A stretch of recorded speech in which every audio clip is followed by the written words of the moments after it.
fuck. Listen, Matt, I got a question for you. You know what day it is? What day is it?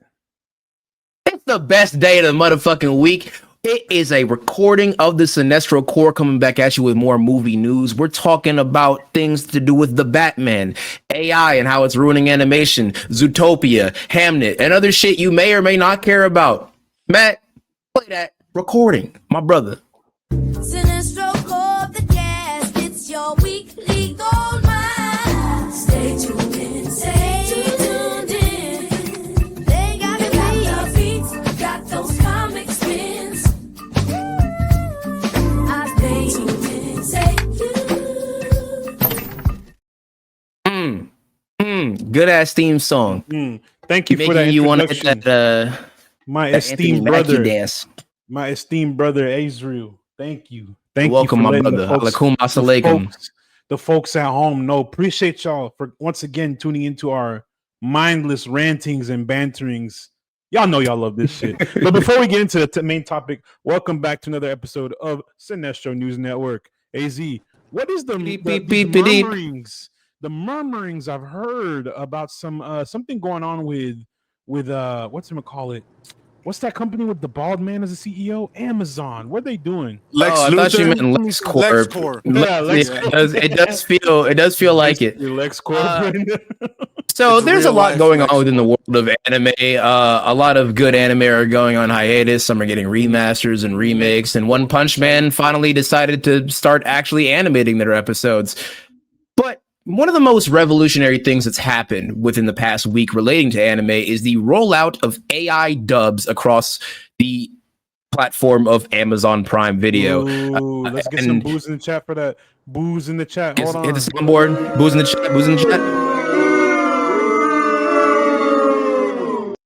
Thank you to our live studio audience. Yes. So for those of you who are not in the loop, as of about a week ago, Amazon had tried to introduce AI dubbing of several programs by different studios.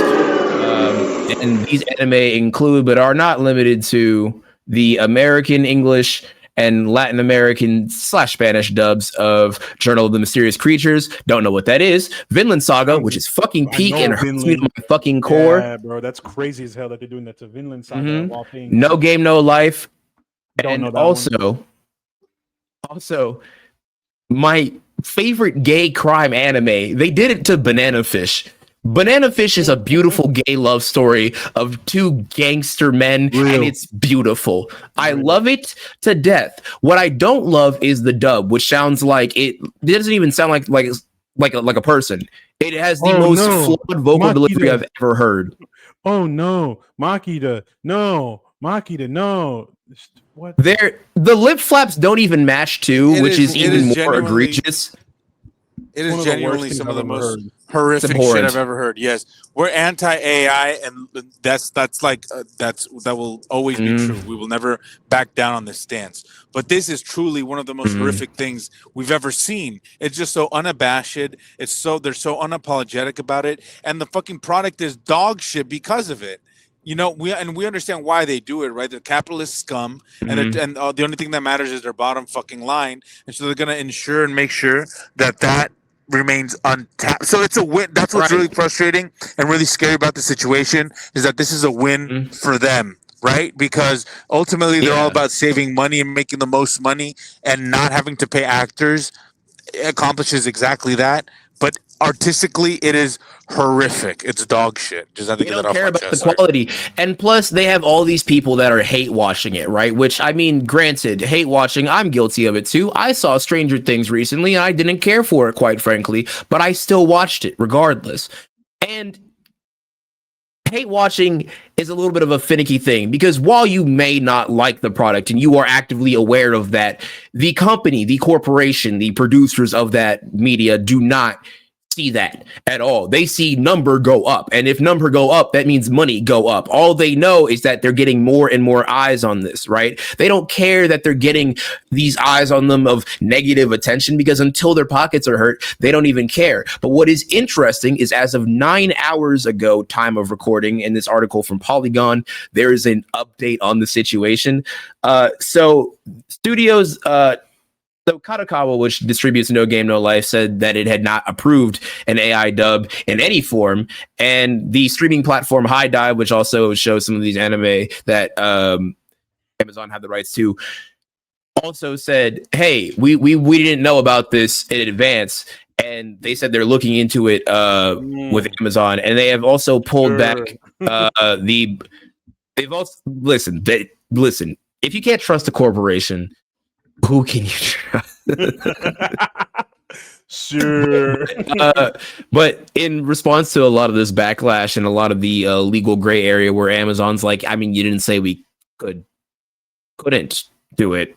So, they have removed the AI dubs for Banana Fish and No Game No Life, though Journal of the Mysterious Creatures and unfortunately Vinland Saga still remain. And the most finicky thing about this is that the anime of which I have just mentioned all have dubs, existing dubs. Like, already people who have voiced these in the languages they're dubbing with AI. It is weird. It doesn't make any sense at all. It's not like it does make sense or making it more. Well, I mean, to them, yeah, it's a trial run, right? But through the lens of the justification of like efficiency, it doesn't make sense. At least to like the average consumer, right? They're trying to see, one, how people react to it, what the public opinion is, and two, they're trying to see how, like, what the technology, how good it is. So they're like, oh, we'll do it. Oh, everyone hates it. It's terrible, whatever. Eventually, it'll get to a point where people don't know it's AI, and then they'll be like, "We did it. We fucked them because this is true. Look at these nano shits and all the generators going on right now. They'll be like, we've been developing this AI for long enough. We kind of put it out there that we're working on it. Eventually, in a couple months or a year or whatever, it's gonna be so good, no one will know the difference, and we'll be none the wiser, and they'll be fucking everybody." And me personally, y'all know my stance on this AI shit, man. Like, it's not being used in the way that it could be beneficial to society. So just pull the plug. I am not going to support any company that's egregiously utilizing artificial intelligence in that manner. You should be paying voice actors, bro. The amount of shit that like I can do with my voice is crazy, and the fact that I can lose an opportunity because some chuckle fuck wants to program their little computer desk to start talking to sound like a 30-year-old white male or whatever. I don't care. It's just, and then Kevin O'Leary said some shit the other day too, which is making me look at Marty Supreme really sideways, because I had a lot of excitement for that film up until like last month. Kevin O'Leary said something about like, oh, why are we wasting money on extras? He's really good in that movie too, which really shocking me. First of all, he's got that fucking cul-de-sac on top of his head. Nigga, grow some hair. All that money, you're bald as fuck. Second, said some dumb ass shit talking about, oh, why are we paying? Yeah, we can use 100 Tilly Norwoods. Why are we hiring humans? Okay, generate some hair. Talk to me. Generate some hairlines. Yeah, He said A24 is wasting money paying all those extras when they could have just used AI to generate all those background extras. Generate some new locks, bro. You look stupid at your advanced age, bro. At your advanced age, saying this dumb shit. So the point is, we should, at the risk of sounding like Skynet is coming, we should be pushing back on this as hard as possible. Okay, for multiple reasons. As hard as possible. One of the main reasons that the collateral for humans is too high. Jobs are being lost, environments are being poisoned. We're gonna have no infrastructure. It's dog shit and it's terrible, and I'm sick of it. Poor people are suffering because where do you think they're gonna build those data centers? In black and brown communities where it's gonna affect people exponentially. We're just So at a point with AI over it. to where they're more so hoping that it reaches that nexus point, right? That singular, that point where it's making more than enough money to justify it. So where people are like, listen. Well, I mean, the It government does and look Donald like Trump the are already outside. flooding. They're flooding. They're using Right. taxpayer money to flood the market. Where do you think these AI companies are getting money from? The government. The government is bailing them out. Exactly. Who do you think is paying for that? Right. We are.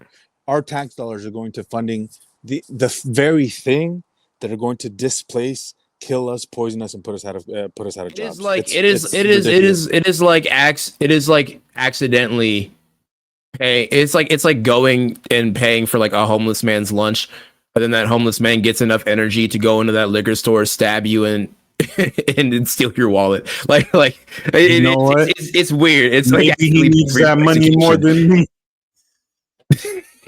These AI companies don't But need it's this just- money more than I do.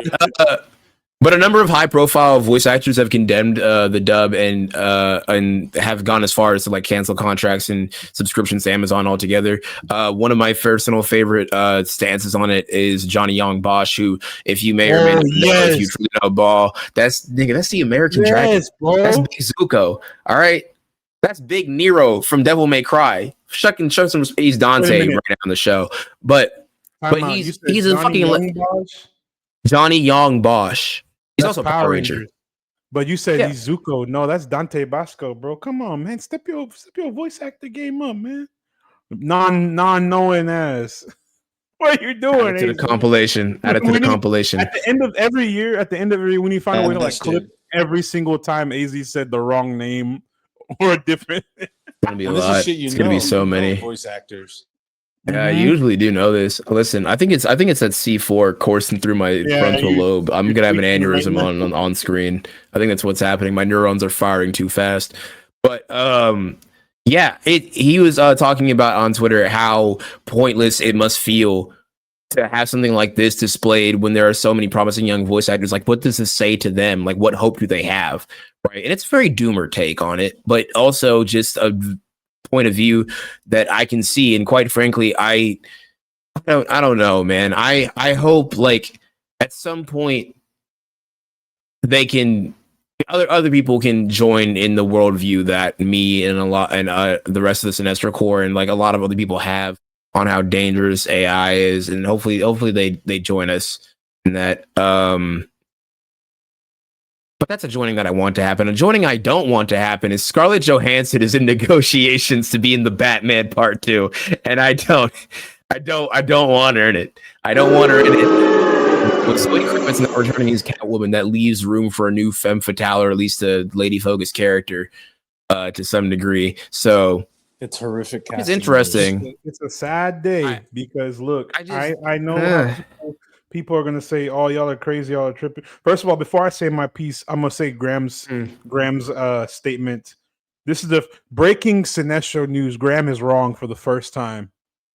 3 years of this podcast, Graham has said something incorrect. Live on the air. Wow, incredible. He said that he supports ScarJo as Andrea Beaumont for to make a Mask of the Phantasm-esque film for the Batman Part 2.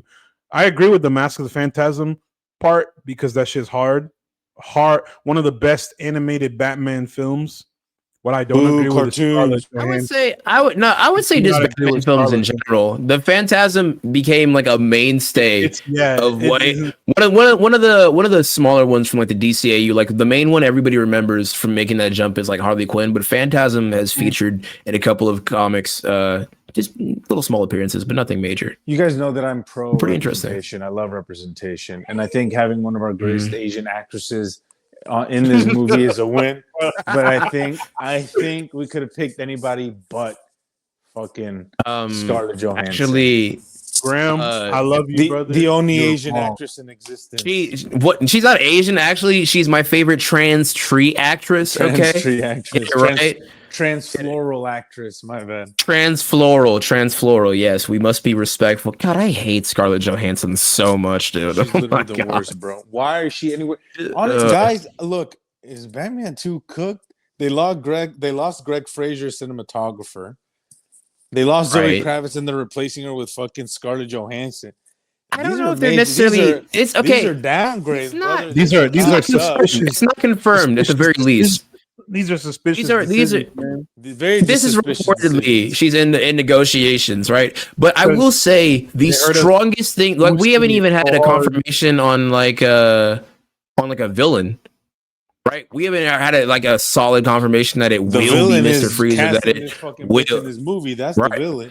I think the villain is just the production as a whole, dude. Like it's the actual antagonist of Matt Reeves' story is just the world itself. Like this is incredible. No, this is getting Blade territory. Whenever this movie's dog shit, and I've been waiting for it so fucking long. That's gonna be the fucking villain. Is how I act. I really hope this is a diminishing return situation. The fact that it got like pushed back and all these weird little developments have been happening in regards to this whole. Well, it's for the restructuring, right? Is it part of this? You know, all this stuff going on. Like, yeah, look, we have all this time to make a competent film, and I trust Matt Reeves. I fucks with Matthew heavy. I fucks with him so heavy. We got the same name connection. You know, we're both talented, genius people who at our craft. We're both talented black men. Now, yes, my brother. I get it. Two black kings.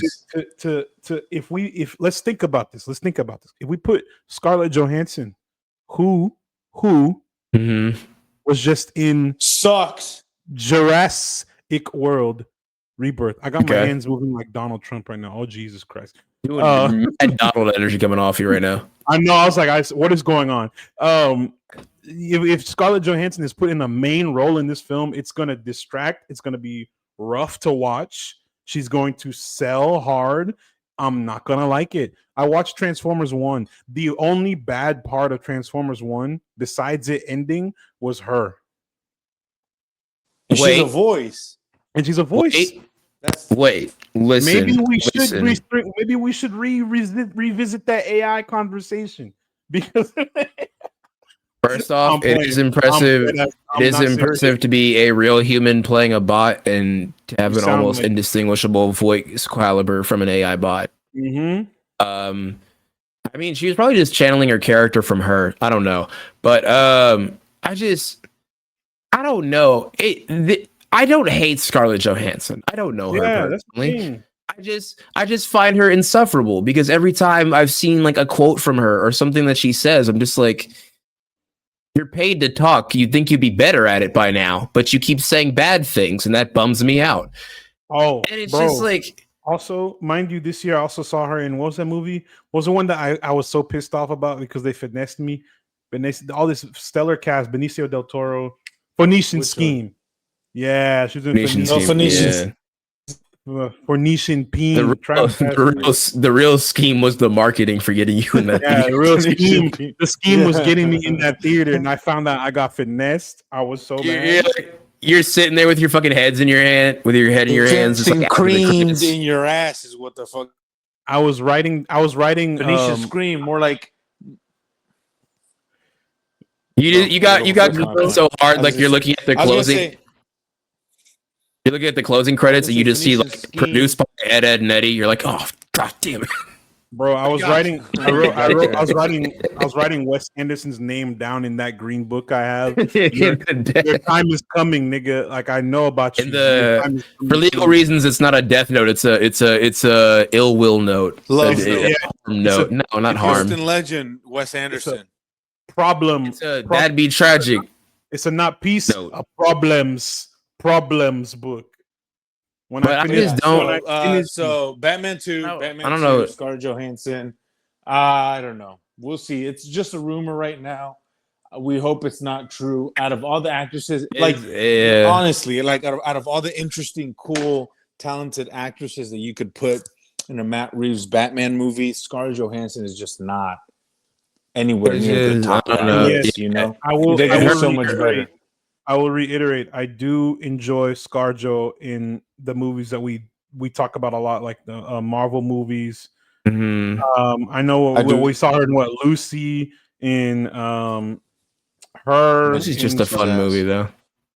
It just I'd rather see someone else, especially a movie this big. I'd rather see a younger talent who can really sell. You know, younger, better. This movie, whenever whether or not this movie is like, she could play something like Dr. Leslie Tompkins. Like that's like the most minute role I think she could probably play. But other than that, like I don't think there's anything she could do. But honestly, with just like all the news coming out about this film, it seems like a real Hail Mary as to whether or not it's going to go well. And speaking of Hail Marys, brother, I'm not passing on this fucking opportunity to tell you that Chad Powers got renewed for season 2 on Hulu. Glenn Powell, stay employed. Stay employed. My glorious, white, handsome king. That sounded really gross, and I apologize for that. But listen, I'm glad he's eating. This show? It's a good show. I have. I love it. It's Bro, so good. I remember because whenever the season started, it was like Luis and I the first ones on, and then Gerardo got on, AZ got on, and then Graham finally started to come around. I was like, bro, this show. Why were we talking about? What was it we were even talking about? Peacemaker and some other shit. Alien Earth. We should have just stayed on Chad Powers the whole time because that shit. It's crazy. I haven't watched an episode of Chad Powers since I watched the first episode. I think that was during. I feel like it's ass, and I don't like it. But I was just shit face. I feel like I was so shut up and eat your vegetables, Luis. I really enjoyed it. You know, it's funny, bro. It's good. It's funny. Goodness, dude. I love. Genuinely, I'm saying that as I'm taking my Glenn Powell bias away. It's funny. It's pretty funny. I can't. You can't take the bias away, Matthew. I can try. I can try my best. But look, it's just like, dude. Him, Jonathan Bailey, and David Cornsweet. Glenn Powell is having the cinematic run of what Ryan Gosling could have had of being the handsome idiot in a thing, and I like him as handsome idiot. He's really good at playing a handsome idiot. A handsome idiot with a heart of gold. Which, speaking of which, Booster Gold cast. Oh, please, thank you. But like, it's just he's so good at playing Chad Powers. Add it to the compilation. Throw it on the fucking grill, bro. It's so funny, and also just the way that every single member of the cast interacts is quite fun. I just enjoy the show, man. It's just genuinely gotten so many laughs out of me, and not many live action shows I'm glad managed to do that. Really enjoying that shit, man. Bro, it's because also in you know what? Maybe if I watch it outside of the time, like when I started watching it, I was balls deep into Alien Earth 2 minutes into the first episode, and I still it'd been like 3 weeks. But I didn't care. I wasn't watching that. Then I started watching Peacemaker, and it was really good. And I was like, oh shit, Peacemaker, I'm locked in. But then Chad Powers just audible this way out into my heart. Chad Powers is the one true show that really made me fall in love with long-form stories. I can picture sneak on me. I can picture Matt like fucking Ethan Hunt in the last Mission Impossible movie, like underneath the ice, like fucking swimming for his life. He finally gets like a breath of air, and that's Chad. And it's Chad Powers. Yeah. Me holding up that key. I need you to trust me one more time, one last time, and it's Glenn. It's just Glenn the login. It's just Glenn. You trust me one last time. And it's your Hulu login. What else we got in the news? Okay. So this is unfortunate. This hurts my soul. Video game world that is now reaching the live action world. You know, honestly, we were talking about adaptations before with the Batman and adapting Mask of the Phantasm. Well, apparently Sony is adapting Helldivers into a live action film. No one asked for this. We're gonna get Starship Troopers rebooted, essentially. Also, get this, it gets better. Justin Lin of Fast and Furious notoriety. Boo! What is happening? What are we doing? What is happening? What are we doing? What is happening? And I know David's excited for this. And you know what? Whenever David's excited, my list, it's not going to be good. I'm not gonna lie, dude. I love you, David. That's my boy. There's gonna be some fuck shit, bro. This movie's gonna David could exist before God said, "Let there be light," and he would still manage to see the bright side of that. This man can look for the positive in the most pure hunk of dry dog shit. That's true. He's very optimistic. Very optimistic. But us jaded, weathered cliff faces of men of cinephiles, as we are, dog shit when we smell it. grade This is A, that. certified first team all hatred. That's us with everything else. And this is going to be another one of them. I have a bad feeling. See, I've been abused multiple times by Justin Lin with Fast and Furious movies. He's directed everything from the third one. He didn't direct the seventh one, but he's directed everything else between that. And the only one that's good out of that is the third one. The rest of them suck shit. Five's good. Wait, because it was in no, Brazil. no, wait. With Brazil, I was in my Brazilian era around that time. Anyways, I thought I was playing soccer. I was doing samba, I was dancing, I was doing all kinds of stuff. I started speaking Portuguese. I was doing Portuguese. Yeah, I was breakdancing, doing what's it called, capoeira on the streets. You listen to Nossa. Yeah, bro. I see you say me mata. I see you know. Okay. Shit. I know shit. All right. To Justin Lin's credit, he's also responsible. Wait. To Justin Lin's credit, he's also responsible for Tokyo Drift, which is I said the third one's the only one that's good. Banger. That's the only one that's good. No. Okay, well, no, I'm looking for it. Oh, 6. Oh my God! Wait a minute.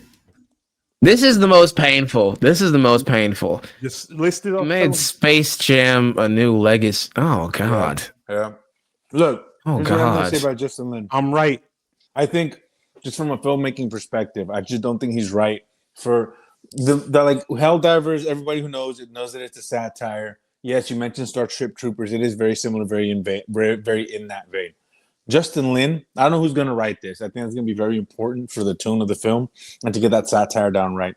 But Justin Lin is not the correct filmmaker to get the tone of this movie correct. Mm-hmm. Maybe you can give him a pass and say, well, he'll direct the action piece sequences well. Fine.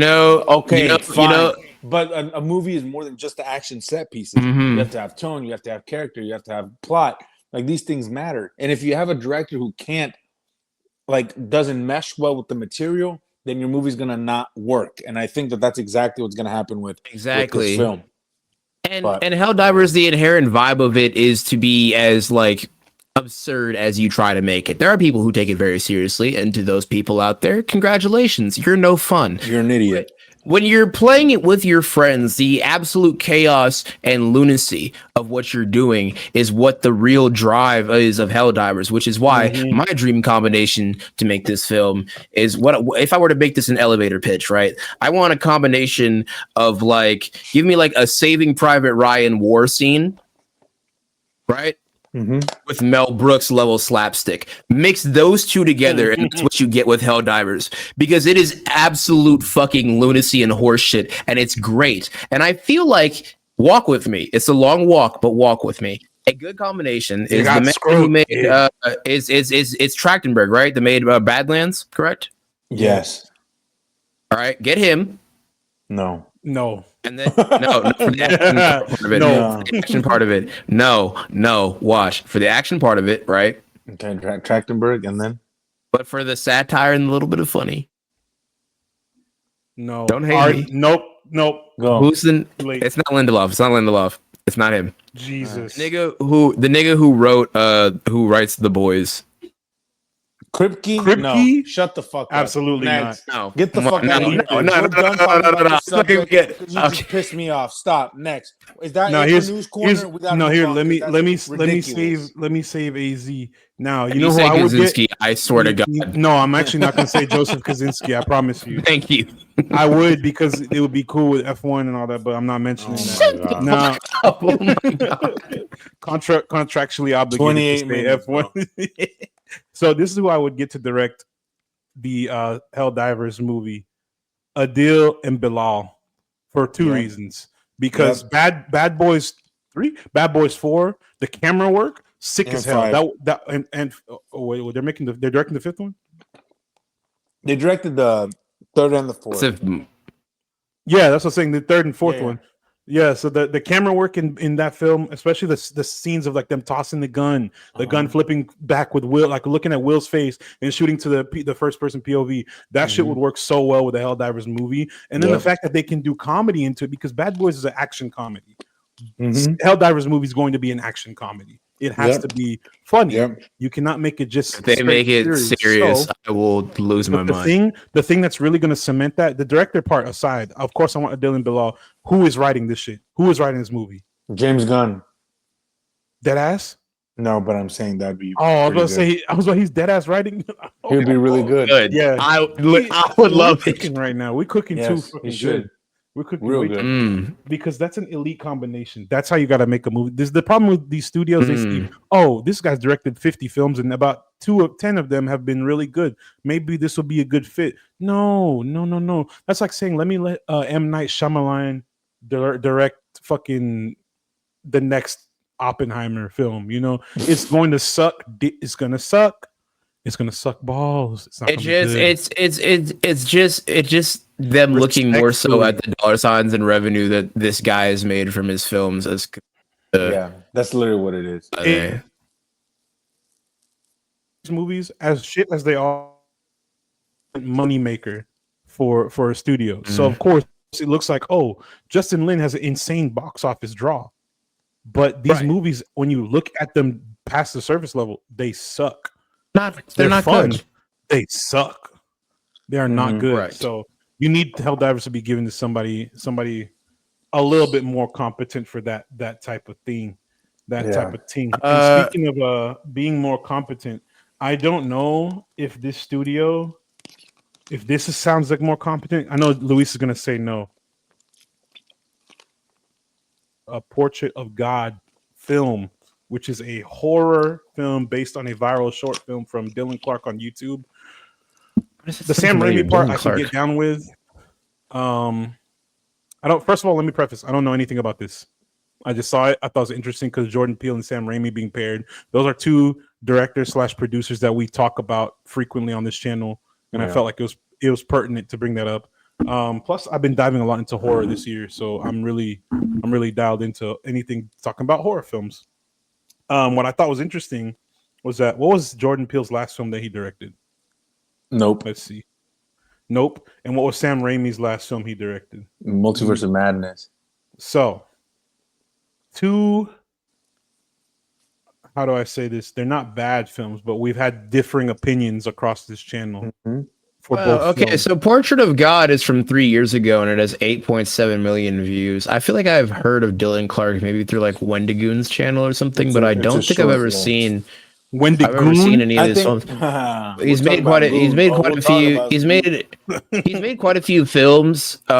They get like hundreds of thousands of views. So he's like fairly like niche, but got very good amount of popularity. And to make something to extend to where Sam Raimi gets his hands on it, that's good. What I was gonna say. Is that I think the cool thing about this is that Sam Raimi aspect and that Sam Raimi and Jordan Peele went out of their way to give a young filmmaker the chance and the opportunity. That's really cool.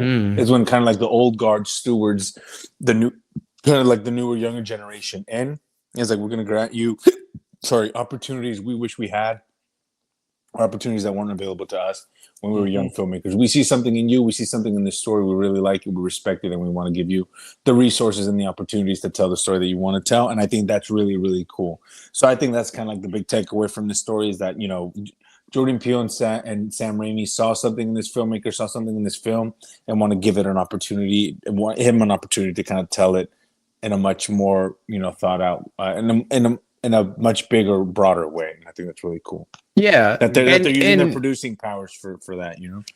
Like if you take, for example, like there's this really great horror short story. It's covered. I think you can find it through like the web archive. Web archive online and stuff, but a really good reading of it if you're into podcasts and audiobooks is the Creepcast recording for Spire in the Woods, and it is a short story that was scrubbed from the internet like completely because it was purchased by Warner Brothers and then shopped around to like Spielberg because it's this really deep, interesting horror narrative, right? And it's very great. It's this grandiose tale, but it has all this like small town draw to it. But it just gets shelved, right? It's just stuck in development hell. And the fact that like this story that this young filmmaker Dylan Clark has gotten to haven't seen, not only by Jordan Peele, who I wouldn't say is a legend in the horror industry, but is pretty well known for his horror films, but an actual legend of horror, Sam Raimi, creator of my personal favorite horror franchise, Evil Dead. That's landmark. That is sensational, and I honestly, I'm excited to see how this turns out. Truly, that's why I wanted to bring that up on this episode too, because like I loved excuse me, I won't say I loved. I really enjoyed Get Out, and I really enjoyed Us, and then I really enjoy the Evil Dead franchise. I'm very much one of the detractors of Multiverse of Madness. However, I can really appreciate and recognize how talented Sam Raimi is. Also, for him directing my childhood, nostalgic Spider-Man. I grew up with this guy's films, so seeing him and Jordan come together for a horror project like this, I have high expectations, but I'm also very excited. It's interesting to me, so I don't know. We'll see how it goes, especially because like the last couple horror films we saw, Keeper and whatever else, we didn't have too high of a bar, too high of a reaction of it. So maybe whenever this comes out, and also there's other horror films going to come out between now and then. Yeah. So what am I talking about? But just like I said, the important thing is that they're giving a young filmmaker a chance, and that's really cool. I think honestly, like this has a chance to be like absolute ass or godlike. Speaking of things that are kind of godlike or God adjacent, you saw the dots actively connect. You can see it in real time, the gears turning.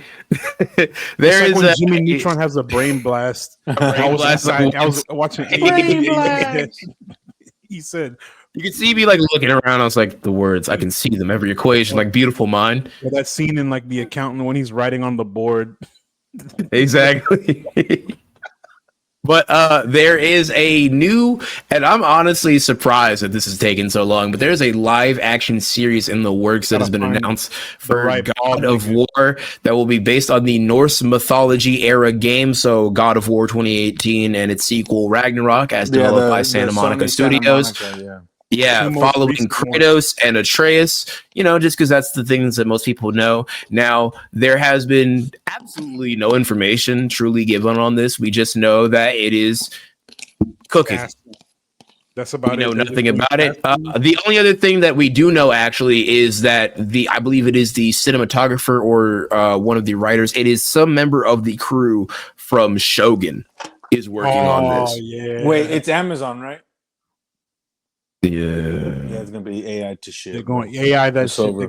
They're gonna dub it over. It's cooked. It's done. See, it sucks, dude. Because like learning that God of War is getting an adaptation isn't up, right? And then even greater up is finding out that like a member of the crew of Shogun is going to be working on this. Also another plus, right? This is like the show getting its adaptation, that's going to the club. Getting in there and finding out there's nothing but bad bitches in there, that's finding out we're getting Shogun. And then the club getting shut up is Amazon.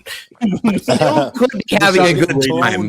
The club getting blown up. Yeah, you don't even make it out. That's Amazon. You're like, does it... But then you have to think, does that erase the good time that you could possibly have had before the explosion? Yes. You're fucking dead. Yes. That eliminates a future good time. But what I'm saying is, bro, real quick, I will say that hopefully this is good. And I think that if they get the right person on the action and they're willing to spend as much as they did with that shitty ass fucking Lord of the Rings series they made, those Kratos flashbacks can go hard. Because they've already proven with Amazon. Fallout goes hard. Fallout goes hard. Easy, as long as they have right now. Two things they need. First thing, they need the right bald nigga with a beard. That's the right bald nigga. Second thing, if this bald nigga cannot scream Zeus, well, he's not gonna because he's Norse mythology. No, we need the flashbacks. The flashbacks are gonna go because they have to explain who Kratos is. Because there's always gonna be new viewers who don't know what God of War is and not play the game. So you got to bring in those quadrants. You got to bring in everybody. You're I'm on right. the gag. Fuck yeah. me. You're right. What do I know? Real quick, I got some more additional, somewhat bad news to tack onto our earlier discussion about the Batman 2. What? Scarlett Johansson is going to be in a new Exorcist movie as well. Oh, good. See, that's the kind of shit. That's the kind of person y'all want to cast in your fucking movie, Matt. What are we talking about? I didn't the say other one. Oh, is that me? Fuck me. What do you say? Fuck me for? No, the other man. Is that a dog? Hey. It's a dog. He's a doggy. Hey, look. Hey, sure? Man. Fuck all that. That's as far as I'm concerned, because I'm looking at the document, Matt, and I think that's yesterday's news because you didn't tell me about tomorrow's news. Now that right there is a segue. That right there. People, this because I'm still reading the docket. That was it for the news. Long as news segment, by the way. There's one. There's one. Oh There's my one God. last We gotta use thing. our brain. We gotta use our brains for this God. one, right? Az, we gotta use our brains. There's on one. this. We gotta wrap it up, we wrap gotta be it some up. regular brainiacs. Listen, all right, short list. Matt Smith, Clace Bang. I don't know who that is. I don't know who that is. I genuinely can't put. I can't put a Class Bang and Sam Rockwell. Interesting pick. That's Are crazy. on the short list to play Brainiac in James Gunn's Man of Tomorrow. And Matt said parentheses. Inshallah, it is Matt Smith. I to never Matt, thought here's of this color. until why. now. Here's why. Matt Smith is a great little weird, no eyebrow freak. I love that. Also, I love forget it. His that head is so he's square a too. phenomenal actor. He's a phenomenal actor. Oh yeah. Out of the That- three of that those number one. names, Yeah. I want him to be the pick because I would rather use Sam Rockwell for a character like Roman Sionis versus Brainiac. Yes. Sam Rockwell would have been a good Lex Yes. Luthor too. Sam but we Rockwell, already have a Lex Black Luthor. Mask. Exactly. Roman Black Mask, he Sionis. has a little dance like fucking Mr. He's Blonde a- from Reservoir Dogs. It'd be awesome. Yep. Sam Rockwell, congratulations. You have a job now as Black Mask. Please. Oh my god. DC Studios for Matt costume fitting. But yes, Matt Smith, go watch House of the Dragon right fucking now. Right. I did not think I needed this until now. Like to quote the great Vegeta, never have I needed something so much and never known until I received it. God damn, that's a good casting. That might be the best casting I've heard in a couple years. That's a sleeper hit. Dude, Oh my god. I'm telling you, AZ, have you seen House of the Dragon? I've talked about it with all of you. I watched the entire first season in a day before the second one came out. True. That's True, you true. did. This conversation. You know, It's you good know. as fuck. You didn't know. No matter of fact, Game have of you Thrones, seen, personally. have you seen Caught Stealing? Yes. One of the better parts. He's the best part of Caught Stealing. He is. He is. Everything else is His concussion made me sad. Matt Smith acting in an Austin Butler looking handsome. Best parts. And Zoe And- Kravitz, best parts of that movie. Everything else. Also, speaking of the best part, we're saving the best for last with news because this is something that I think more so Matt and Luis care about. I'm not a big Bond guy lately, but there's some Bond news we got. Let me do this one.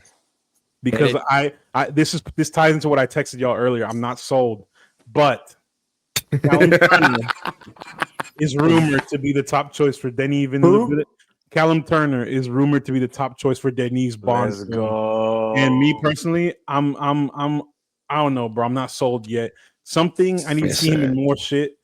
I think he's a great actor. It's something about his aura that is not giving things on right now. It's something demonic about him.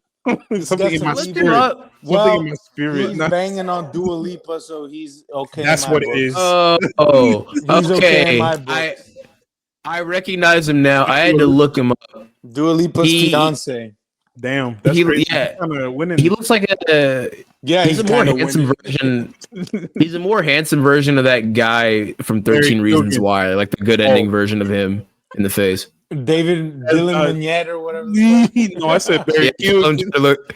I mean, I see what Matt's saying, but I also see kind of Luis because he's got like that weird like hidden suave to him, but also that latent psychopathy that I can see with the Daniel Craig's Bond. He has betted I weirdly see it. He has betted both Vanessa Kirby and Dua Lipa. Give him the I'm fucking not gonna role, say bro. betted like some Give kind him of fucking medieval. Give him the fucking role. Give him the role. Give him the role. It's over. It's wrapped. He has laid claims to the land of Lipa and Kirby. Yes. He's betted Vanessa Kirby and Dua Lipa. There's a picture of them walking the street, and she is like has her legs around his waist and her arms around the back. Please! No!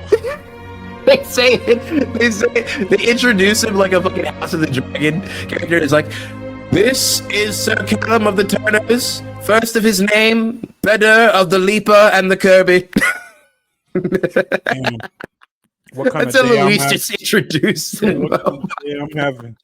Ain't that something? So regal. But yeah, I say give it to him. I like him. I think Oh my he God. would be a great Bond. Fuck it. It's better than Aaron Taylor Johnson. That's for damn sure. I think ATJ was only being mentioned because of how he looks. Otherwise, I don't play like a henchman, like a Mr. whatever, like Batista did. Oh yeah, like a Mr. Hinks. I told you. Yeah. I didn't like Mr. I didn't like Aaron Taylor Johnson in Nosferatu. Give him a henchman, or make him like because this guy's like reasonably young-ish looking. You make him like his 006 or like Sean Bean was, or yes, like Sean Bean was for name escapes me.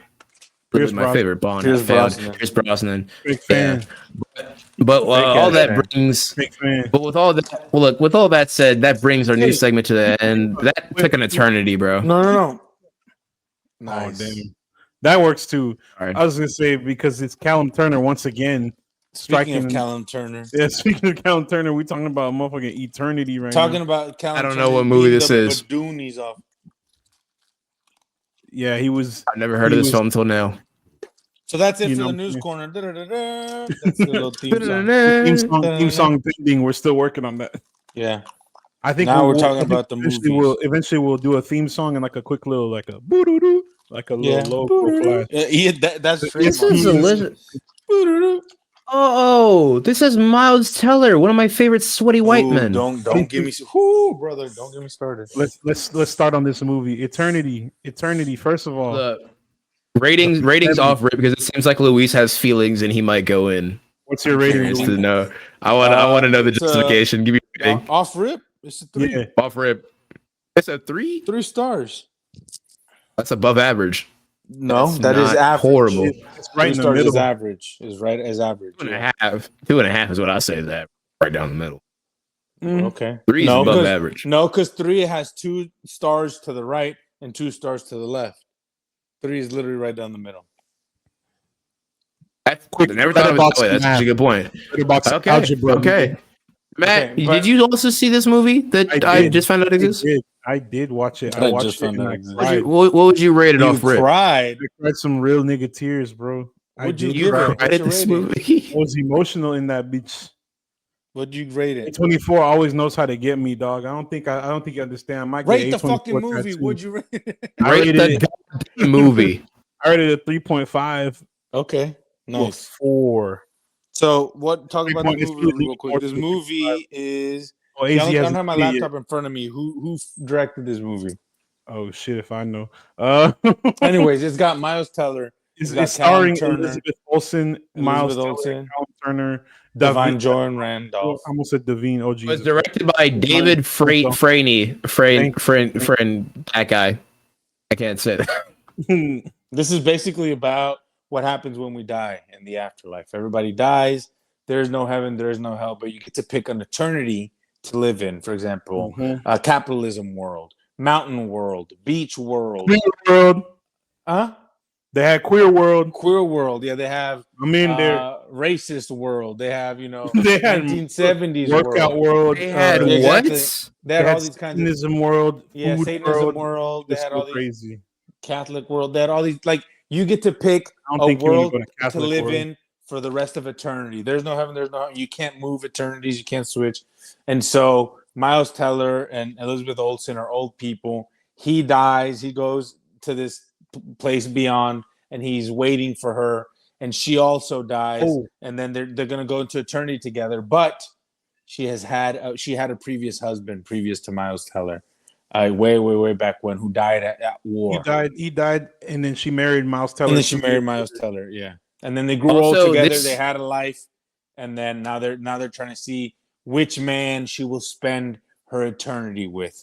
The husband she never got a life with. The abuela from In the Heights is in it, and I love her. She's great. Oh yeah, this is also fascinating. So the film has estimated to be around a $15 million budget, right? And it's made 5.4 million, right? Flop.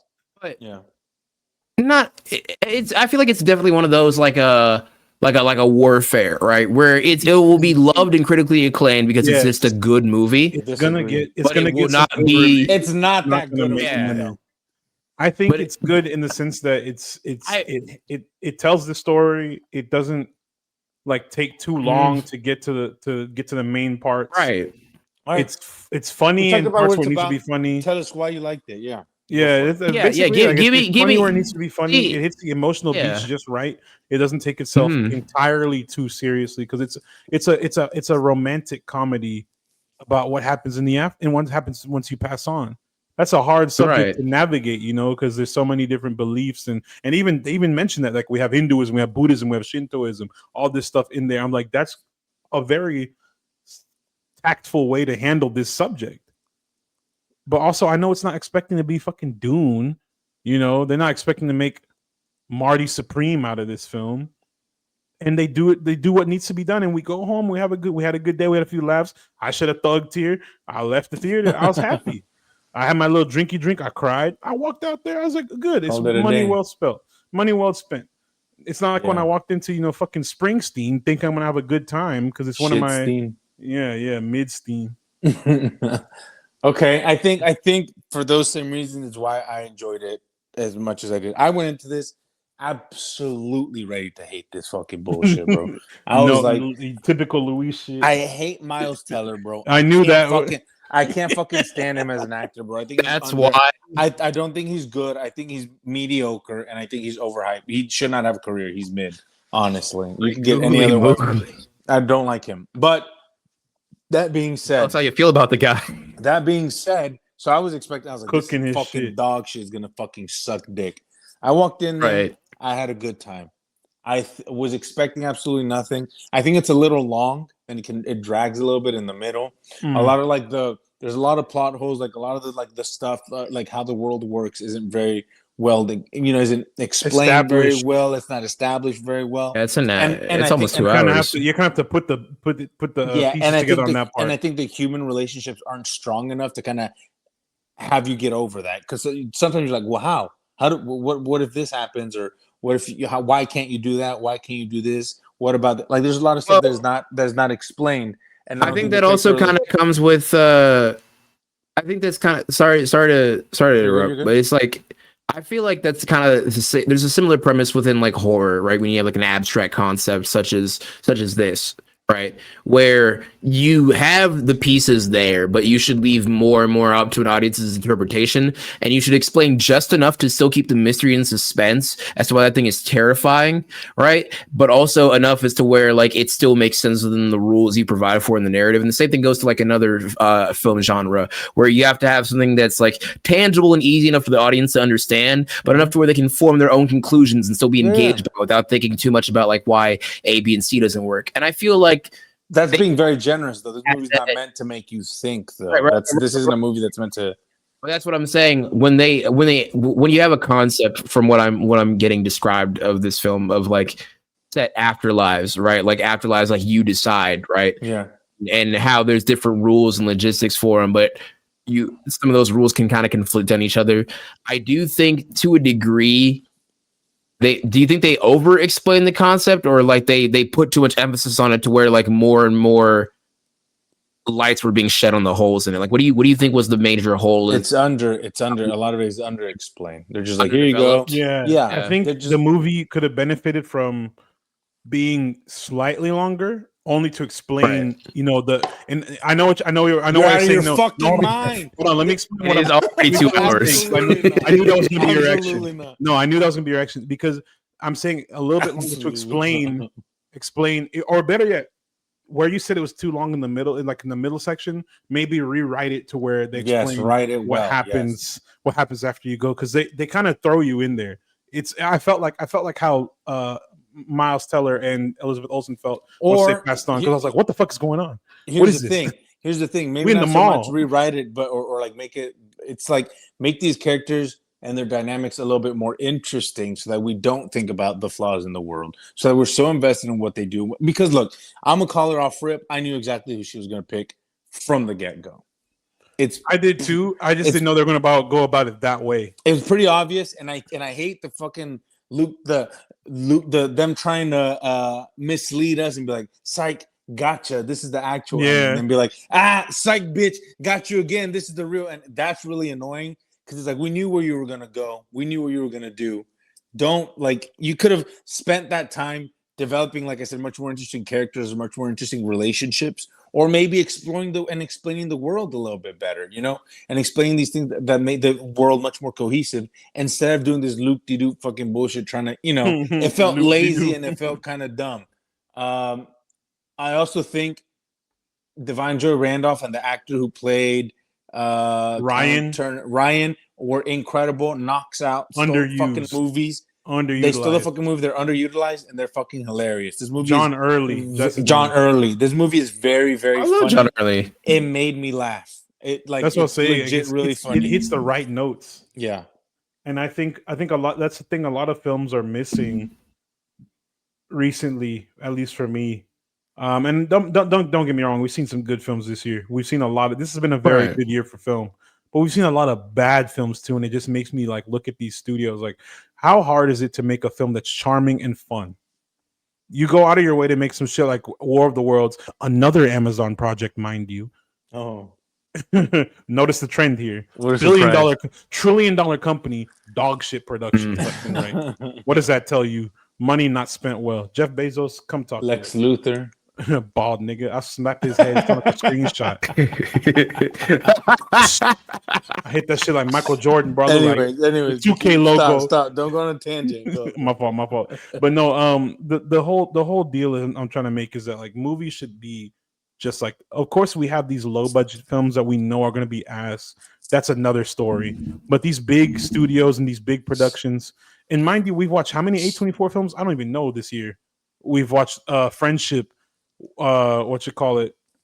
Eddington was Warfare A24. Wasn't Warfare was A24? Yeah, Warfare. Yeah. There have been so many different A24 films that we've seen this year. The Smashing Machine. We're gonna watch Marty Supreme next week or 2 weeks from now. Mm-hmm. Just look at the range of films that they put out in 2025 alone. Studios need to do the same thing. Make sure you're touching different aspects of movie, but make it good, make it decent to varying degrees. Smashing Machine is not great. No, it was released by A24. Eternity's not. That is true. Great. It's not. A24 has A24 has not necessarily like a habit or like a pattern. They're like what I would like to say is like if Burger King is Blumhouse, right? God, the McDonald's. The McDonald's is A24. No, A24 better quality. A24 is like Taco Bell. They're a volume like Taco shooter. Bell. No, they'll be like, we'll put 38 cents on this. Oh, it made millions of dollars. We're just that good because we're awesome. They're like good ending Blumhouse. I like. They're like we'll shoot a lot of shots and we'll make some of them. But the Adult Swim of filmmaking. You miss 100% of the shots you don't take. So we gotta shoot. Kind of like shoot. Yeah, like you approve like how Adult Swim will do like 1,000 different shows and pilots, but eventually one of them is Rick and Morty, and they're just like millions of dollars. We're going to tangent. One of the things died in the Korean War. I disliked about this movie, I think, are the two main actors I think are not up to par with Elizabeth Olsen. I do think Barry Keoghan. My fault. Callum Turner and Miles Teller. I think are both horribly miscast. Callum Turner less so because it is his whole character he's so perfect. He's so handsome. Yeah, he's so hot. And you know what? Handsome guy. Yes, his American accent, dog shit. Absolutely horrific. He sounds like he's trying to be a Chris. He's trying to do a Chris Evans impression. That's what it sounded like to me the whole time. It's really bad. You could have cast Joni. You know my Joe. My Joe. Yeah. Is it like what's his name? Is it like Daniel Craig's LeBlanc accent? Oh God, no. That's a good accent. It's not that bad. Okay. No, Daniel's is purposefully ridiculous. Callum's is Okay. pretty like just bad. He's trying It really like hard, takes but- you out of the movie. Nah, And yeah, It's but, accidentally ass. but I think Elizabeth Olsen is an incredible actress. Divine Joy Randolph and what's his name, John Early, John Early. Yearly, whatever his name is. Early? Whatever. They're incredible, and I think they steal the movie. And I think Elizabeth Olsen is a really good actress. Callum and Miles are just, I don't know, man. They're all the energy's not there. No, they're navigating on a completely different frequency. They're just miscast. You could have cast somebody a little bit more charming, a little bit more funny in Miles Teller's part, and you could have cast somebody who's a little bit of a better actor. Glenn Powell and Jonathan Bailey. Jonathan Majors. Yes, better movie. Better movie. They just starts punching every woman in the bottom. We getting Creed. We getting Creed 4 right now. Creed Eternity. Creed Eternity. But it's a fun movie. Creed Eternity. It's a pretty good time. You know, it's you know, it's funny. It's sad. I cried. Good. It's fun. Like it's a good. I cried it's a nice because of time. Miles Teller's acting. It's a nice time to spend at the movies. There's worse things you could watch, but Like yeah, I would Together. recommend it. But it's not the best thing I've seen this year, but it's not the worst. There's definitely worse things you could see this at the movies, but you know what isn't one of them, guys? Hold on. I had a segue because I know this will work well for Luis's. Go for it. Okay, go for it. Go for it. But it's too late. I already exposed myself by Just saying, go. Just do it. Nah, I was gonna say, there's definitely. I was going to say there's definitely worse things, certain tragedies that we come across through life. And speaking of tragedies, Luis is here to talk to us about the tragedy of Hamlet, or should I say, Hamnet, directed by the talented Chloe Zhao, starring our other golden boy, Paul Mescal. Now, Hamnet is another movie that has flown under my radar because I'm gonna be honest, the thing doesn't scan for shit. So why. No. Listen, I mean, why would you know about it? It was It's not animated. That's why he didn't watch it. No. Listen. It's a small movie. I'm watching. It's a very small film. I have heard nothing about this, and I've only become familiar with Paul Mescal through Mescal. Mescal. There's not Mescal. It's Mescal. It is today. It is today. All the Irish stuff we talking. Nah, but today, not the Irish team, boy. But it is. But it basically, we were just in Brazil. I've only become familiar with him through what was it? Through Gladiator 2. And I wasn't a fan of that movie. Yeah, unfortunate for him. Really bad introduction. Not a great intro to what should be a great talented man. But according to Luis, good man. Make good movie? Question mark. Luis, thoughts, questions? He make good stuff sometimes. Sometimes. Most of Is the this time. one of those sometimes? Is this one of those times? It is. It is. Okay. It is. I would just preface the movie by saying that this was my most anticipated movie of the year. Mm-hmm. From the moment it was announced to the moment it started coming out at festivals and stuff like that. Like, this is what I've been looking forward to the most. That being said, I loved this movie. I think it is an incredible film. I think the hype, I let the hype get to me, and I need to learn to be better about that.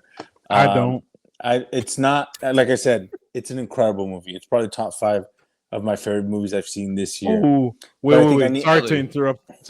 Because you just saw History of Sound as well. I did. Prior to this, how do you? You also saw one battle after another. That is the best comparison, especially with this year, as far as Paul Mescal films. Yeah. What would you? How would you rank that above or below History of Sound? This is a much better movie. Much better movie. History of Sound. Okay. Yeah. I like this. I really like History of Sound. Mind you, Luis, and I don't know if AZ, if you've seen this, but After Sun, Normal People. I don't know if any of you, if you guys have seen that. I know Luis. I know you saw.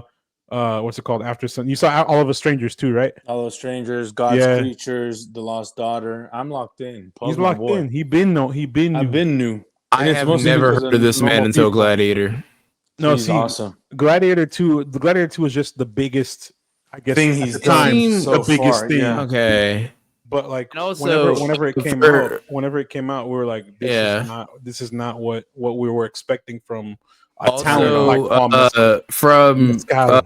For our listeners who think the name Chloe Zhao, the director, think that her name sounds familiar, for the normal people out there like me, she did Eternals. She did Eternals. And then before you say, isn't that the woke gay one? Yeah, it is. What the fuck about it? And you know what? Fight me about and it. It's an underrated Marvel movie. It fucks. It's good. Eternals is good. Marvel movies. But that is the only film of Chloe Zhao's that I've seen, and I have no frame of reference.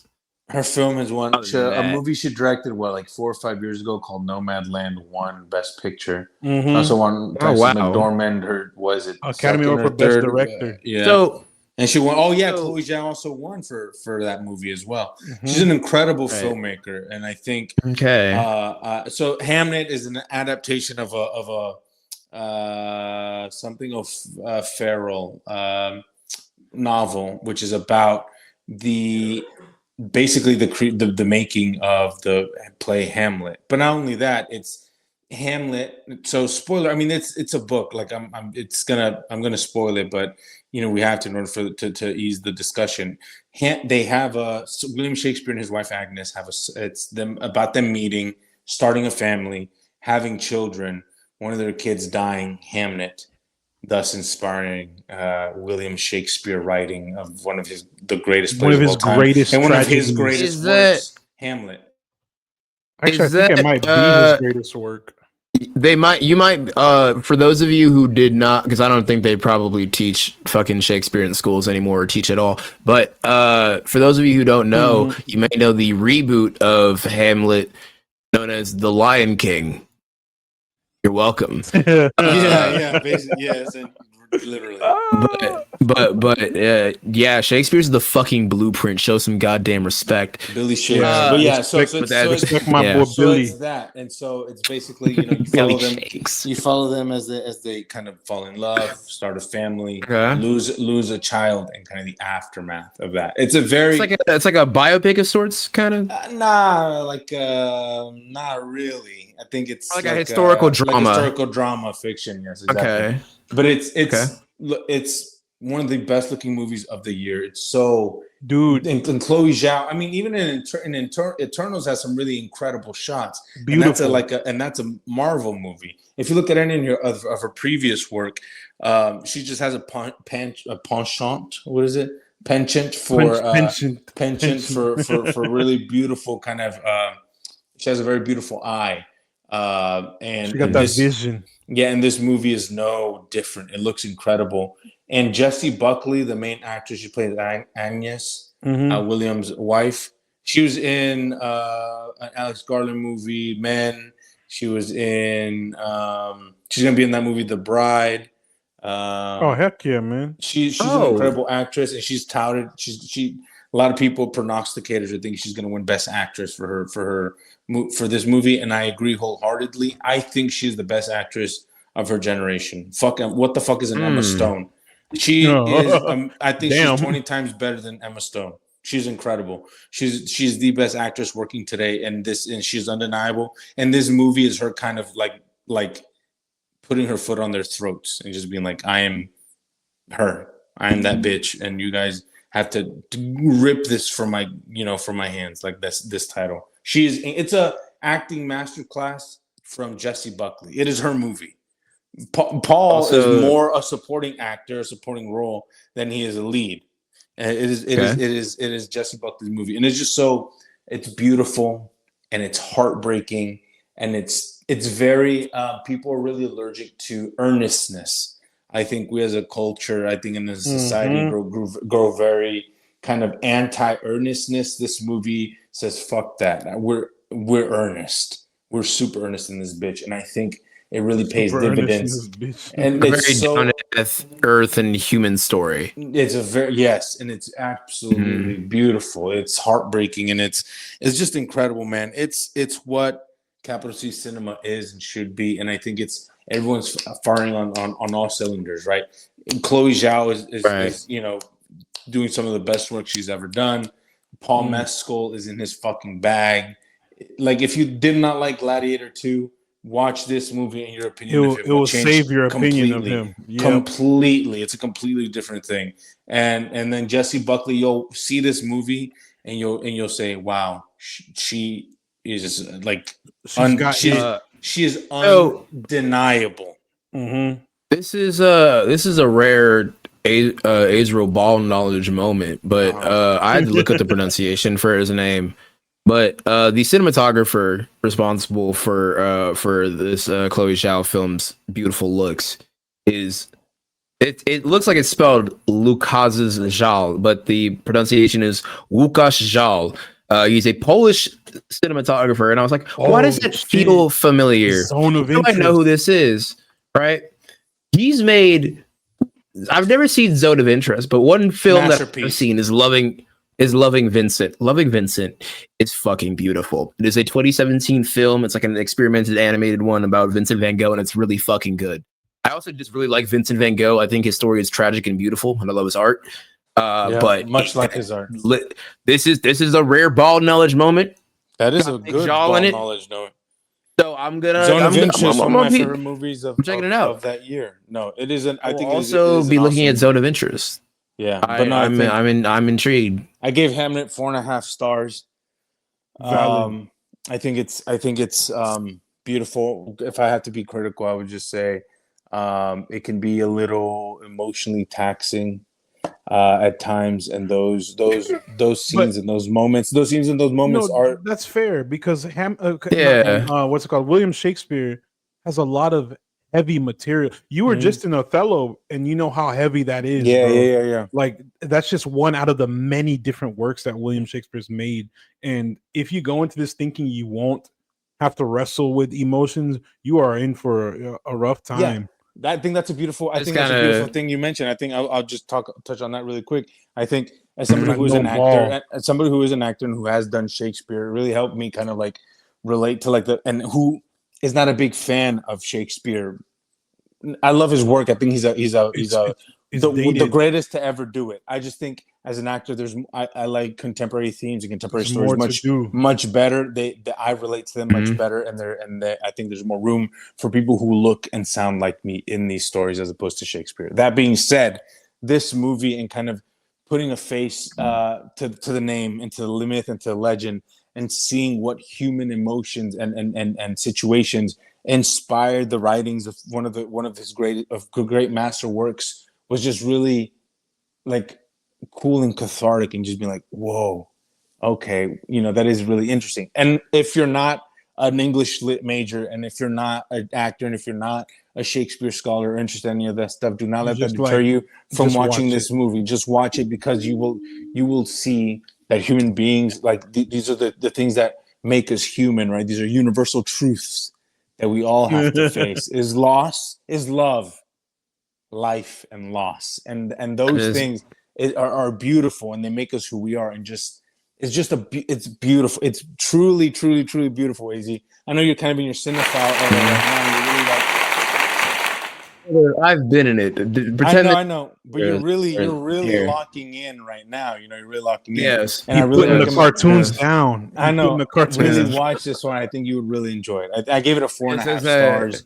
As I swirl my 16-ounce ginger ale bottle, I can only tell myself Christ. That I gave it 4.5 stars. I was debating giving it 4.5 or 5 stars, and I think I gave it a 4.5 stars. The rare Louise Fiver, because like I said, I was really when this was premiering at film festivals, people in my screening were sobbing. The last 10 to 15 minutes are devastating, and I was just like, oh fuck, here we go. Mm-hmm. And so I you had a high expectation. I had too high expectation. I was just like, when is that moment?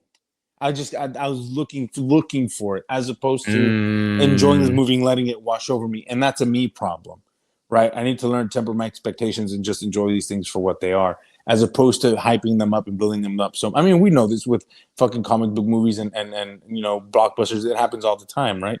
So I think that's it's not the number one best movie of the year, but it's like it's up there, top 10 at least. It's like top 5. Yes, it's incredible. An incredible film. 4.5 stars. Watch it. It's beautiful. It's incredible. I think I think my hype is the same as it was before this episode, if not more. Because you know me, I'm also on the same train. I enjoy Paul in whatever he does, even as much as we were critical of Gladiator. I still for what it was had a fun time. You know, I bought the fucking popcorn bucket and everything because I was locked in. I bought it before I watched the movie. You bought that Gladiator. I was into that Gladiator. That glizzy. Gladiator.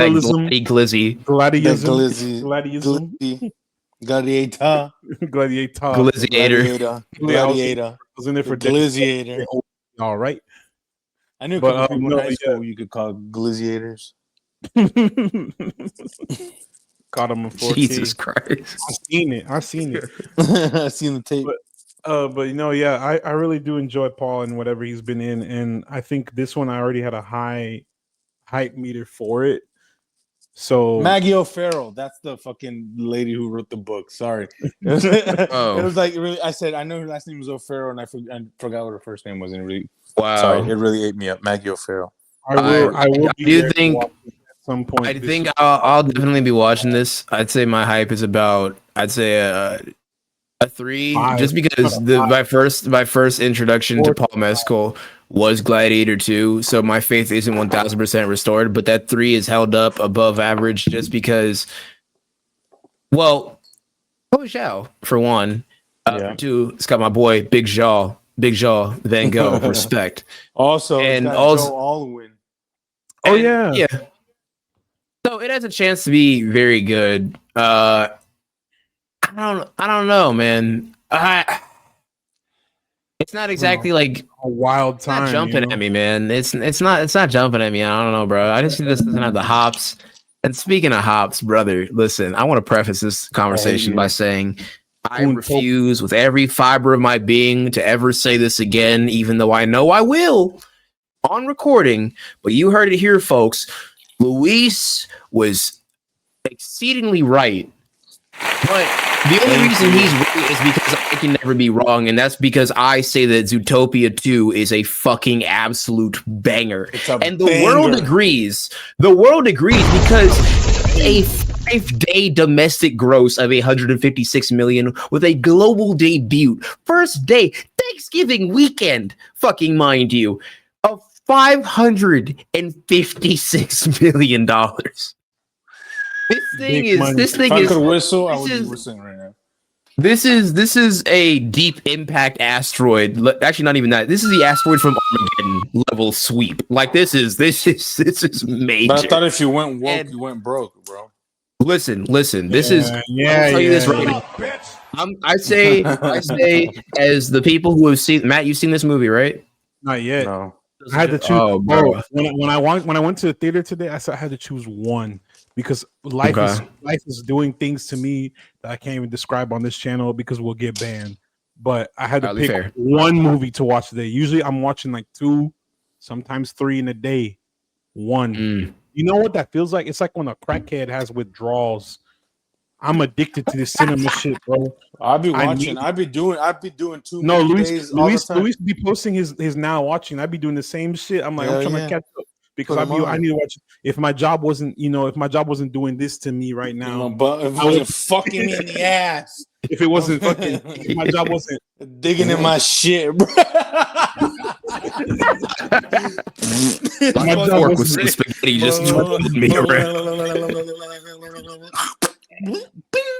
We can never record this late again. Holy shit. We can never do this. But when Luis, this last week saying during our brief discussion, our spoiler-free review of Zootopia 2, when he was saying that it is actually gas, not only that, but also better than the first one. And not only that, but he also liked it. And Luis is not only a notorious hater of cartoons, sunshine, and just the mere concept of joy as a whole, but he really hates animation. He hates it. I've never seen him smile. The only time I saw him smile was the other day when he kicked a kid's ice cream cone out of his hand. That's right. Messi was incredible. That's right. But he liked Zootopia, and he said it made him feel emotions. Didn't know he had those. And then I watched it, and I understand. It's really fucking good. Off rip, rating it. I'm giving it a 5 out of 5. I'm giving it a 5 out of 5. That's because you like cartoons, though. Not even just. And I also want to preface this even more. I am not a furry. I just want to get that out. It sounds like I'm offended the more I am, but I'm not. I assure you, it's not. It's not. I do not want to fuck any characters in this. I'm just saying this is a good movie that could be seen as. Oh my god! And we'll leave it. I won't specify. I will not specify. We'll leave it at that. Dealer's choice. Leave in the comments below who you think it is for Louis. Yeah, exactly. The will disgust you. What the fuck are you talking about, man? I'll tell you. What I'm overall, it is just off rip the praises I have for it. It just is it is a movie that came out in 2016 of a very out there concept of one of the last original gasps of death that Disney had for the 3D animation of an original good idea. And the first Zootopia is really good. I think, granted, using animals as like a way to symbolize racism, very, very, very like soft, but it works in the way that it does, and it's very clever and it's very smart, and it makes the most use of that premise of animals. Palatable to kids. Yeah, exactly. Makes it palatable and digestible for general audiences, like the slowest of brain as well as kids to get it. Don't want all kind over here. And on top of that, that's literally what this movie is. It also does what I love, where it justifies using animals. Oh, no. Because it makes the most out of that. It does it does a Naked Gun worth of animal jokes per second in the first one, and in the second one they ham that up to 11.5. I am a sucker for a good sight gag, a good like Mel Brooks sight gag. Oh, good, I went amazing, to go see this just movie great. With my girlfriend, her niece and nephew. Mm-hmm. They're 10 and 7 respectively, 10 and 6, something like that. Little kids, right? I was laughing more than they were in the movie. That just goes to show how funny it is, and just like how well written the jokes are, and how good the comedy is, and how good it works in this film. And I think that that's something I love, this bit that I hate comedy, and that I hate joy, and that I hate cartoons. I hate all this bullshit. I love it, but I do think that is the one. That is the one thing. It's part of our brand. It's part of our brand. But I do think that's one thing about. And this is what makes me so frustrated about Disney, because it's like, when they do something right, something like this, I understand their want and their need to make 4-quadrant movies. That's exactly what this is. And I get it, because when you have a movie like this that satisfies all audiences, right? And they're like, this is what the kind of stuff we need to make. But look at what it's talking about, right? It's talking. This is basically like a immigration fable. A metaphor. Right? It's metaphor. It's a metaphor about immigration. With a sprinkle of what is it? Colonization and historical erasure. Like, there's a lot of deep themes thrown into what is otherwise a children's movie. It's impressively deep. It's about othering, subtext and there. People differently, like you said, colonization and taking ownership of histories that isn't yours, erasing other people's history, and then it's like benefiting off the backs and the hard work of other people that you've now made a minority, and it's like, and villainized. Right. So it's like it's got all these really interesting, incredible concepts that are like, even adults are like, fuck, man, that shit hard. That shit works. That shit mixed in with jokes that I said genuinely made me cackle. I would just give you one example. They're going through a bar, right, in like the little swampland, and they're trying to look for like a Rango-esque outlaw, and what's his name? The fox. He's walking through. Foxy. What's his name? Nick. Yeah. Oh, I said Foxy. Loxy. My bad. He's walking through the bar, and he steps on the lizard's tail, and so he's like, "Oops, sorry," and he grabs it, and it falls off. You know, lizards, can kind of shed their tail. Yeah, exactly. Not like disconnect. Like they can get it. Like if they get caught by like a bird or something, they can like cut their tail off. Detach their tail, detach themselves, and it grows back. So he like steps on it, he grabs it, and she like detaches, and he's like, "Oh, sorry," and he gives it to her, and she turns around, and she says, "You can keep it." That shit fucking had me It's so cackling. creepy. It came out of nowhere. I did not expect it. And I was like, what the fuck is this movie sexualizing her, like detaching? But it was so funny. It made me cackle. And it's just like, but here's the thing. That's the thing. It's like it's fun and for everybody. For kids, they'll enjoy the story and the characters and kind of like the colors and the animation. The adults will get and even the themes, and I think the story of acceptance and loving people and kind of community, and how we don't have to all be together and be the same and to come together, you know. I think also a good set of what I was saying of how it like justifies the use of animals as like its primary characters is that like it does a mile a minute worth of animal puns where it's like blink and you'll miss it. Yeah. Right. Like when he's scrolling through Hulu, right? My personal favorite sight gag in this entire thing is there is a thumbnail that is clearly the movie Alien, like the titular egg that's on the title, but instead of alien, it says platypus, which I laughed at for a solid total of 45 actual real life seconds and made people very uncomfortable. It's so good. And I thought that was funny because for two things. One, that would be the perfect thing to relate to being an alien-esque creature, because what the fuck genuinely would a platypus look like if it were a minority human in real life? What the fuck even is that? You're a duck, but you lay eggs, but you're also a mammal. That's freaky. It is weird. freaky. Secondly, that is very funny because platypi actually do exist. And the casual racism that all the animals have against each other is funny. But having a movie called Platypus implicates that in the real world, that would just be called something like Black Guy. Like, that's just very funny to me. That Black guy is is crazy.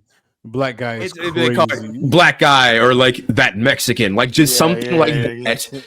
And I'm just like, that's fucking nuts. And it's so good and so smart with the way that it does things. And then like the callbacks that it does are not too heavy handed, because you feel like this is a world that was continuing past that first movie. You don't feel like it starts and ends at the beginning of the movie. You feel like this actually happened. And even when I was a kid and I watched the first Zootopia, right, and I've also rewatched it as an adult. It's been like 10 years, bro. It came out 2016. 2016, dude. I was in high school.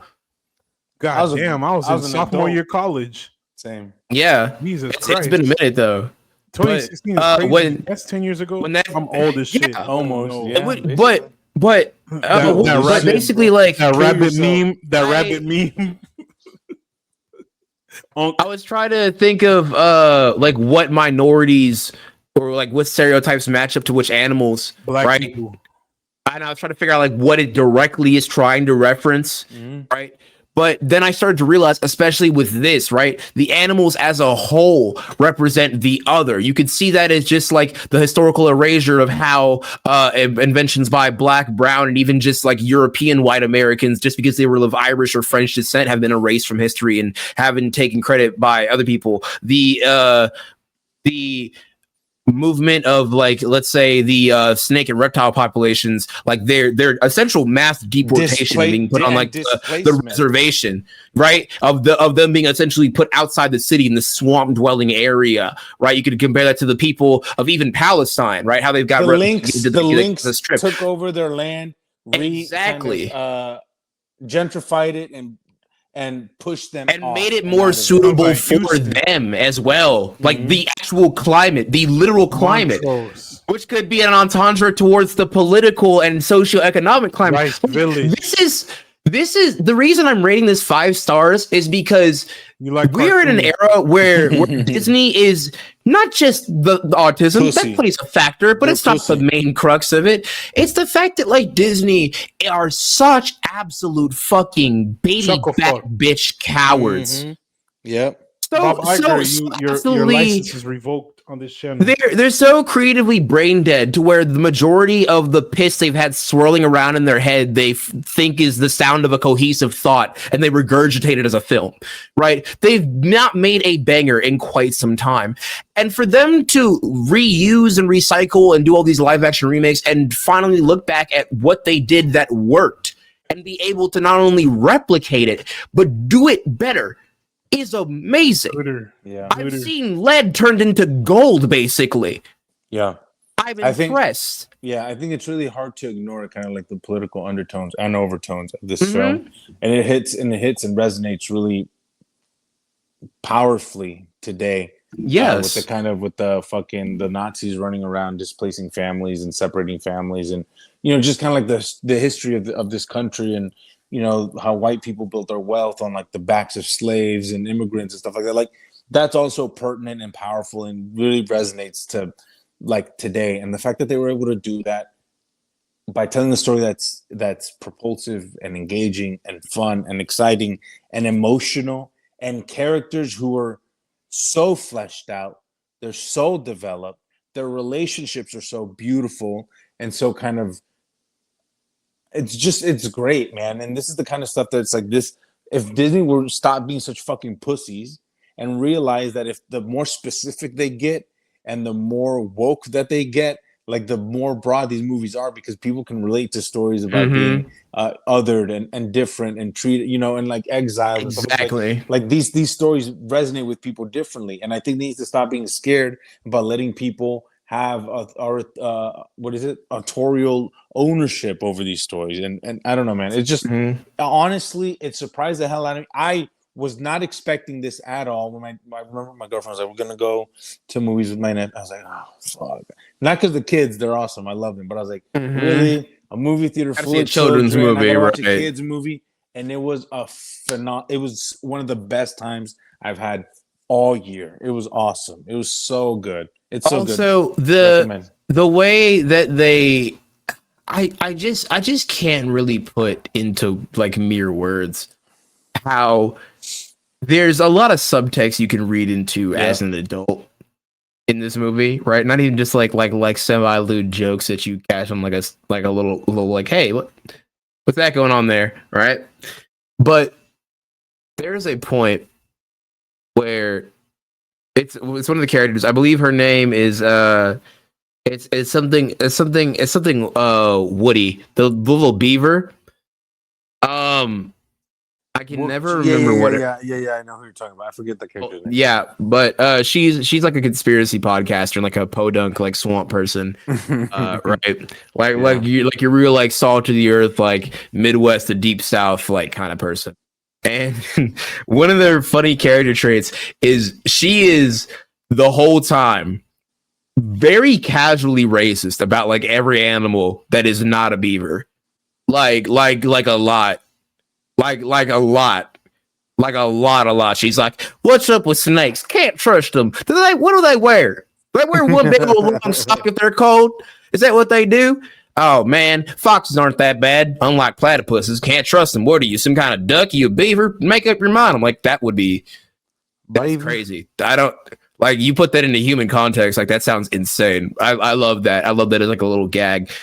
Or even, I really like how there were multiple times where I found myself reading into it, and it's very overt because there's even a point where like they're framed in the fucking honeymoon suite. These subtexts of like a romance, it's supposed to be platonic. You can't fool me, Disney. It is platonic. You can't fool me. It is. Is it? Yes, it is. But the relationship that they have kind of. It kind of touches on interracial relationships and cultural differences. I don't know if I'm reading into that, but I'm just like, oh, they're good. Oh, they're really good. And also, a really powerful line, I never thought I would say this, is delivered by Andy Samberg's character. I believe his name's Hopler or something like Totter or something like that. One of the links is, and the whole time you think that he's helping Gary, Ke Kwan, who is, by the way, magnificent. He is out of his mind in this movie. He's so good. I love him in this. I love him in everything, but I especially love him in this. There's a point where he has been helping Gary, the snake, the viper, the whole time during the movie, and you're like, oh shit, he's one of the good ones. He's down for the cause. The whole time, he's just this elitist prick, fading ignorance and allyship just to get up more and more and schmooze amongst his upper crust society. Like it's so good. And he's when she's like, when Judy's like laying on the ground after they're betrayed, she's like, "I thought you were different." He says, "I don't want to be different." Good line. unironically good line. This is a good movie. You should see this. If you think that it's woke, okay, so is fucking Star Wars and everything. Like, Everything dude, fuck watch, you. Yeah. That's the woke Everything mind you watch virus, is bro. woke. That's getting to you, bro. Honestly, there's also just before everybody else gets mad, before you type your angry comments, there's also at the very end and during the Burning Mammal Festival, which I thought was cool. So There's good. gays in here. There's such a- there's gays in here. There's Such a leather daddies and people in Such harnesses. a funny bit. You said Your there's kids gays were in here? there's gays in it. There's gays Turn in me it. up. Our My type of agenda movie. continues. My kind of people. But it's all in all, 5 out of 5. Didn't know Disney had it in them, and I think it's something people should see. Luis gave us a 4 out of 5. Matt, what do you think your hype meter is for Animal Diversity Higher the movie? DEI the movie. DEI the film, yeah. I can't even make one out of that, bro. How do you put DEI into Zootopia? DEI-topia. Zootopia. I'm I'm watching it. See, last week I was very much a fuck Disney train. I'm still on the fuck Disney train. Fuck Disney, yes. The AI shit is No, they pissing me still off so suck. bad. Robert, you're not even Bob anymore to me. You're Robert, nigga. You Oof. Robert Iger. Full Gov? The Full Gov? Get out Robert my face. N-word Iger. That's his name. Robert, His full government bitch, name. Robert, No, bitch it's made Robert. Iger. It's Robert N. Iger, but you have to say his middle initial and last name together. Robert Niger. That's so good. Robert N. Niger. Iger. Yeah. Robert Niger. Like, go ahead and write your name down, Robert. We're not going to jump you. Niger. He got named after his parents' favorite word.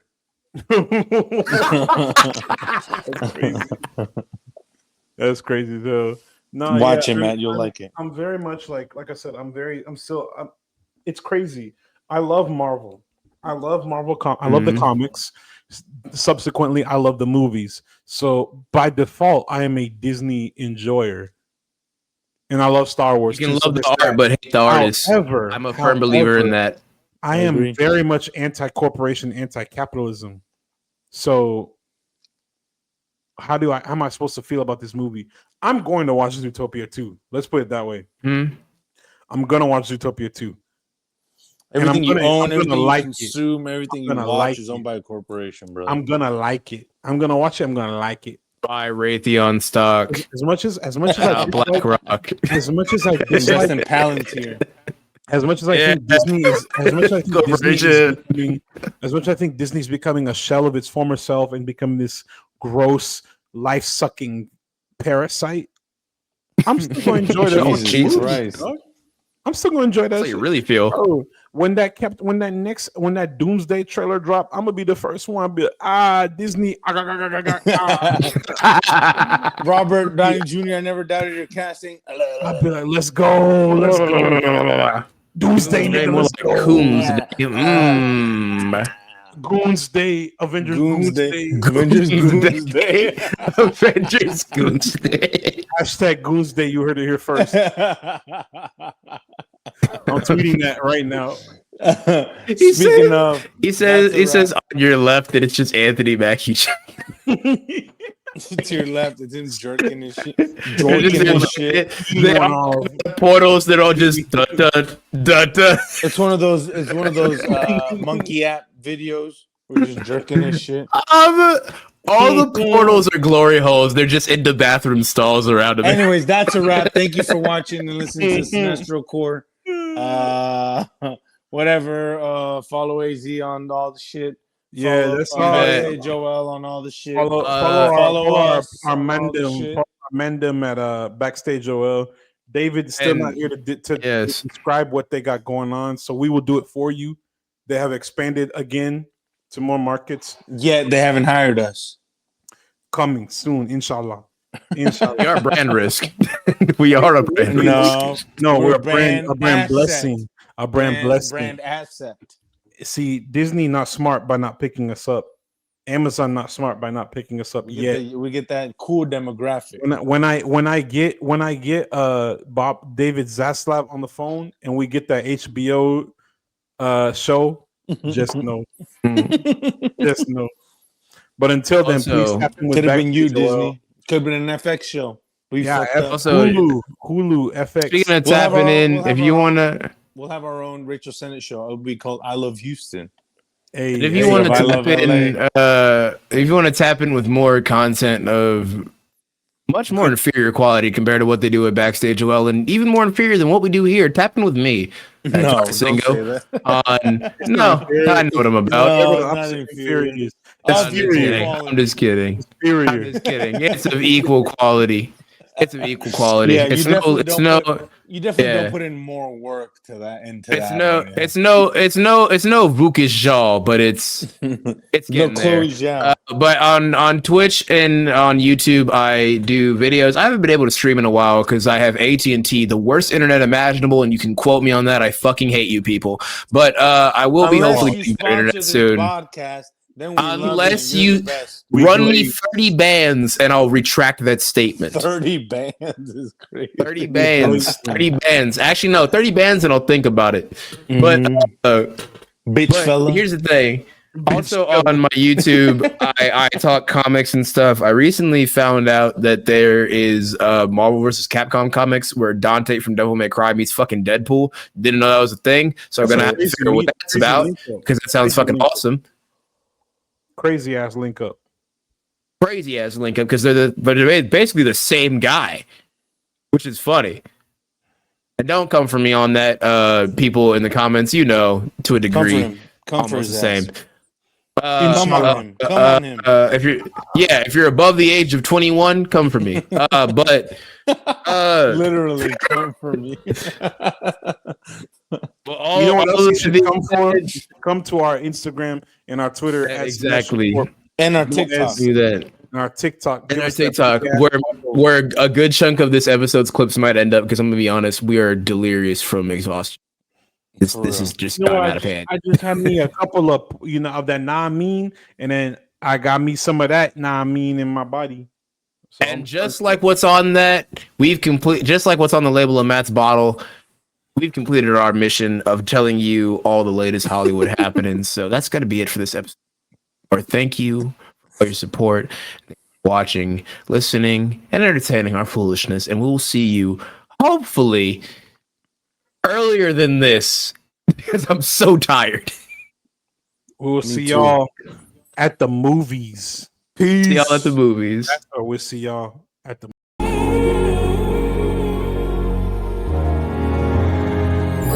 We're the kings of the screen, yeah. Cinestro core, we're the